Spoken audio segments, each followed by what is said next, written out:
Senhor esteja convosco. Ele está no meio de nós. Proclamação do Evangelho de Jesus Cristo, segundo Lucas. Glória a vós, Senhor.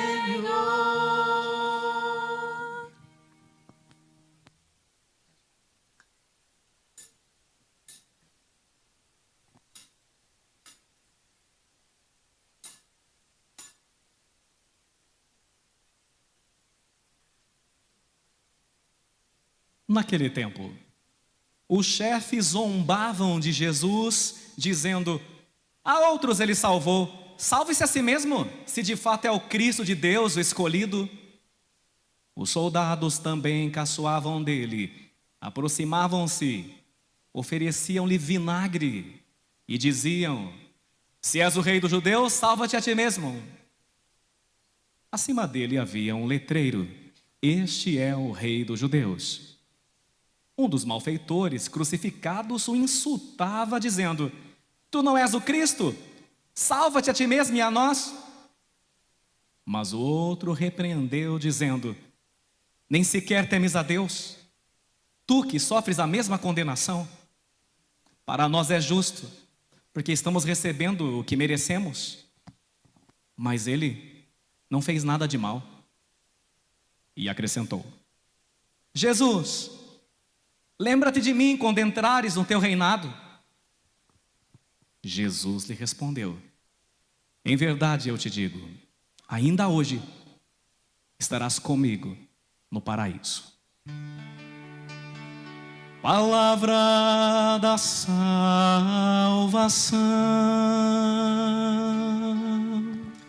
Glória a vós, Senhor.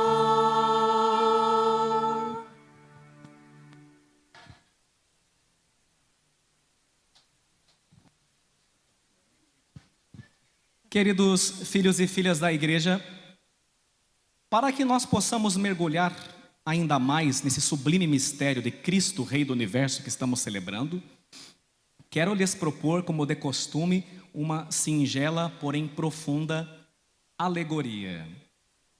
E dentro dessa alegoria, eu vou lhes propor um problema para que vocês resolvam. Então preste atenção. Havia um rei muito justo, conhecido por sua eloquência, por sua sabedoria, por sua bondade. Mas para salvaguardar a segurança de todos do seu reino e garantir, portanto, que os crimes de todas as ordens não tomassem conta de seu reino, o rei decidiu baixar uma lei. E uma lei muito severa. A lei era a seguinte: se alguém for pego roubando qualquer coisa, será cegado das duas vistas, irrevogavelmente, seja quem fosse.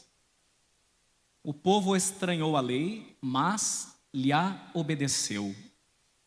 E por muitos e muitos anos não houve um crime sequer naquele reinado. Todavia, num fatídico dia, um homem de meia idade foi pego roubando no seu reino. Todos trouxeram o homem pego em flagrante à sua majestade, para que a sentença de ser cegado das duas vistas lhe fosse aplicada. E o rei disse: seja quem for, a lei é a lei, e ela será cumprida sem nenhuma adaptação no meu reinado, e servirá de exemplo para todos. Mas então o homem disse: sua majestade, o homem que foi pego roubando é seu filho. Naquele instante, como podemos imaginar, o rei entrou num dilema muito profundo. Como eu faço agora?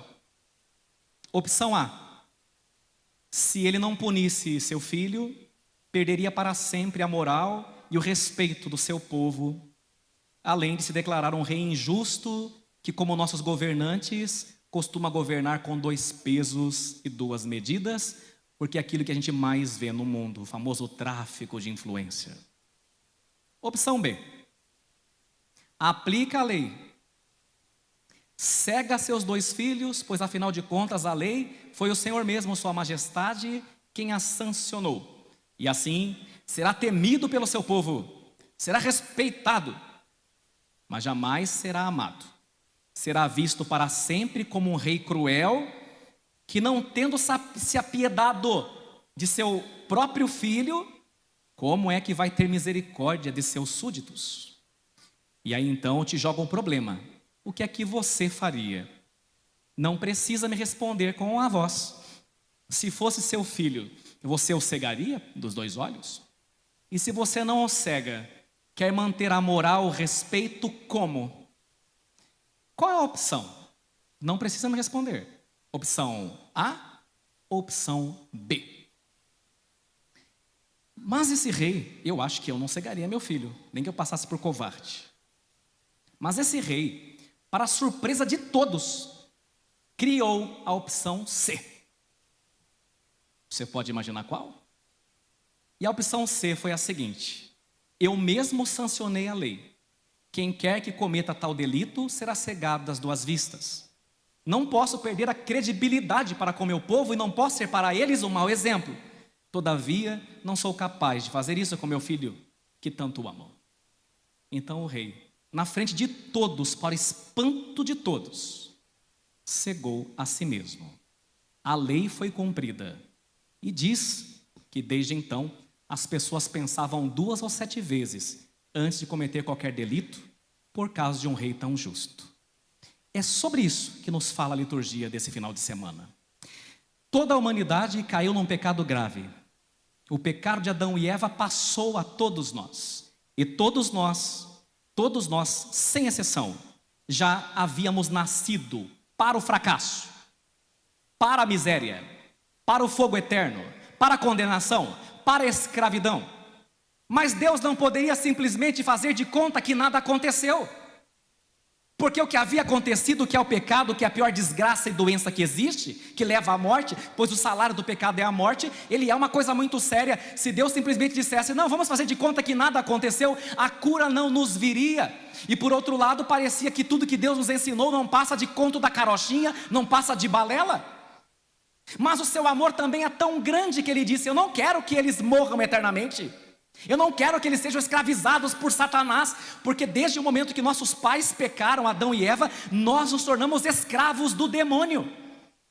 E Deus disse, não, eu não quero, é justo, mas a minha misericórdia não permite. Então Deus aplicou a sentença da condenação, a sentença da morte, a sentença da humilhação, a sentença da escravidão, a sentença do opróbrio a si mesmo. De tal forma que quando nós olhamos para a cruz, se você ainda não pensou nisso, está na hora de você começar a pensar, olhar para a cruz, deve me recordar que eu não posso achar o pecado uma coisa banal, que eu não posso achar que quando eu cometo um delito está tudo bem, que eu não posso simplesmente me desfazer de tão grande amor que chegou até o extremo, até as últimas consequências.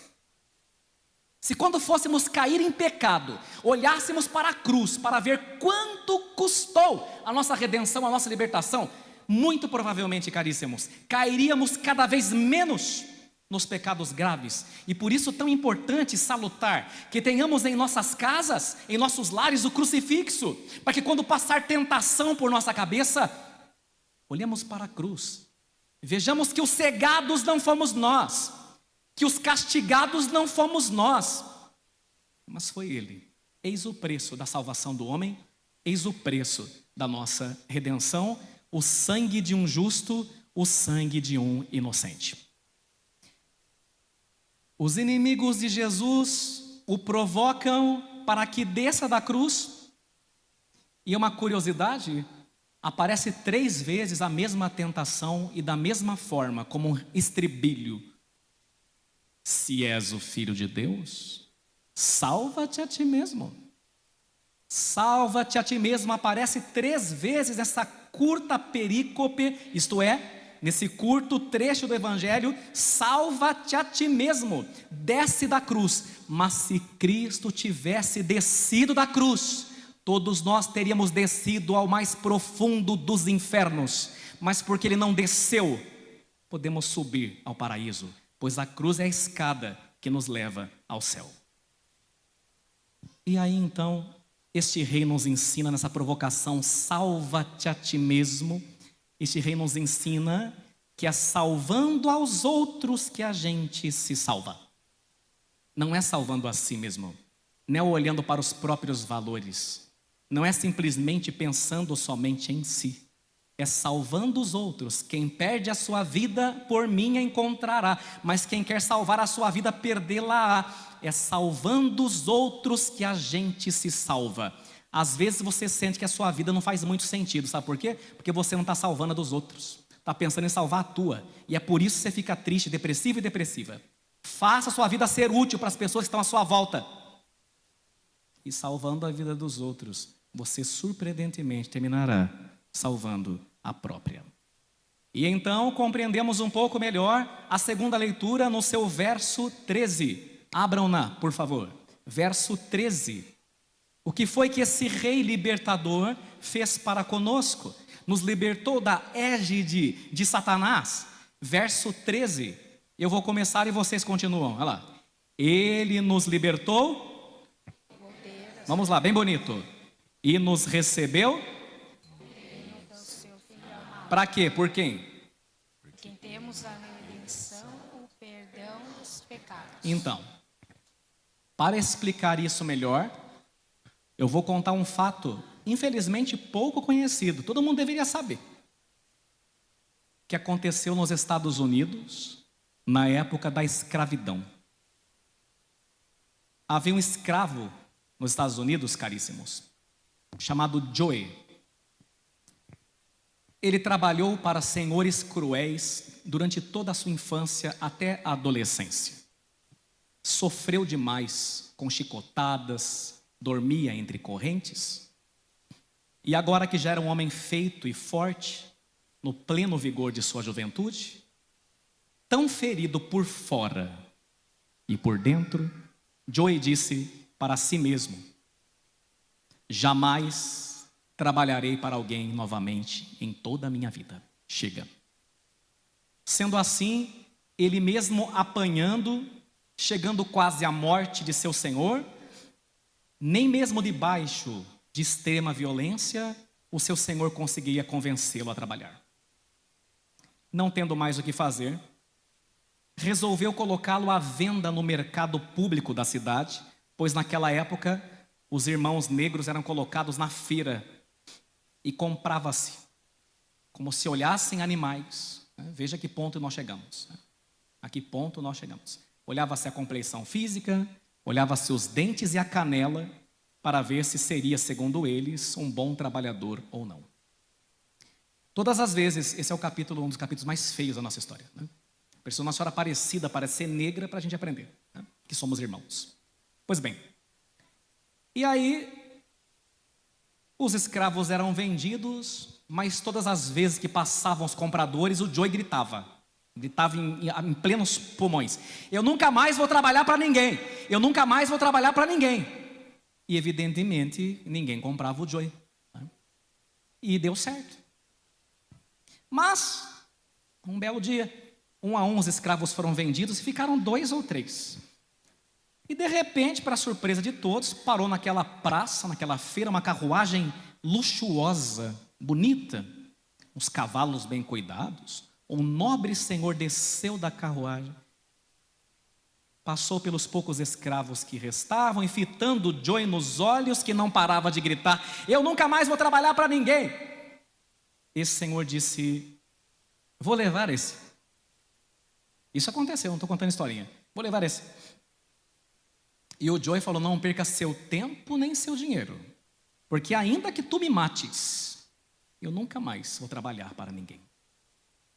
Mesmo assim, aquele homem, sem dizer uma palavra, pagou o valor que lhe foi pedido de maneira integral, conduziu Joey para a sua carruagem, e chegando lá, ao invés de colocá-lo como de costume amarrado entre espessas correntes ao lado do cocheiro, pediu aos seus servos que desamarrassem-no e o colocassem no interior da carruagem ao seu lado. Joey ficou espantado com a aparente gentileza, mas achou que aquele senhor estava querendo domesticá-lo para ele trabalhar. Joey percorreu todo o caminho até chegar na fazenda daquele homem falando: eu nunca mais vou trabalhar para ninguém. Porém seu senhor não dizia sequer uma palavra, o que lhe deixava impressionado. A certa altura do caminho, já nas terras imensas de seu senhor novo, a carruagem parou. Aquele homem com ar principesco desceu da carruagem e ordenou a Joey que descesse também. O Joey olhou mais uma vez: eu não vou trabalhar para ninguém. Estavam agora diante de uma casa bonita, com uma plantação ao lado, um riacho ao fundo e uma árvore frondosa imensa com frutos. E o Senhor disse: Joey, você está vendo essa propriedade, essa casa, essa bela árvore? E ele respondeu: é muito bonita, mas o senhor pensa que eu vou cultivá-la para o Senhor e cuidar dela? O senhor está muito enganado. Não vou limpar a casa, não vou fazer nada não para ninguém. Pode me matar. E o Senhor disse: não, Joey, eu não quero que você trabalhe para mim. Ele já assustou uma terceira vez. Esta casa e esta terra são suas. Eu não te comprei para me servir. Eu te comprei para te libertar. Você agora é um homem livre. Você não precisa mais servir ninguém, nem trabalhar para mais ninguém. Não conseguindo acreditar no que escutava, entre lágrimas, Joey se atirou aos pés daquele seu senhor. Ele disse agora, não gritando, mas com a voz embargada: ó meu Senhor, enquanto eu tiver vida, eu quero trabalhar para ti e te servir, de livre e espontânea vontade.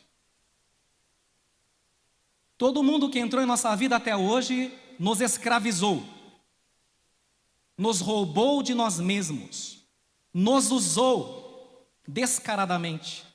Isso quando não fizeram com que nos esquecêssemos de quem nós éramos. Mas Cristo e seus amigos entram em nossas vidas e nos devolvem a nós. Nos relembram quem somos, quando mesmo nós já não sabíamos ou não lembrávamos. Por isso a palavra de Deus nos fala: se Cristo vos libertar, sereis verdadeiramente livres. Sua majestade não quer súditos, quer amigos. Hoje nós também somos como Joey. Quantas vezes gritáramos para Cristo: eu não vou mais servir ninguém, porque fomos escravos e palhaços dos outros, escravos e palhaços do demônio, ludibriados por Satanás e por seus sequazes. Mas mesmo quando vociferamos: eu não vou mais trabalhar para ninguém, eu não vou mais servir ninguém, eu não vou mais frequentar igreja alguma, Cristo nos mostra suas feridas e cicatrizes e nos mostra com amor a nossa casa debaixo de uma árvore, ao lado do rio da vida, que se chama paraíso. E felizes seremos nós, se como bom ladrão, que por sinal era tão bom ladrão que acabou roubando o céu, optarmos por servi-lo de livre e espontânea vontade. E assim, caríssimos, aos 45 do segundo tempo, arrependido, salvo será Dimas, o bandido, e nós também. Qual é a tua relação com sua majestade, Jesus? De escravo, de súdito ou de amigo? Porque o rei está procurando amigos. Feliz de quem sabe consegue ser um. Amém.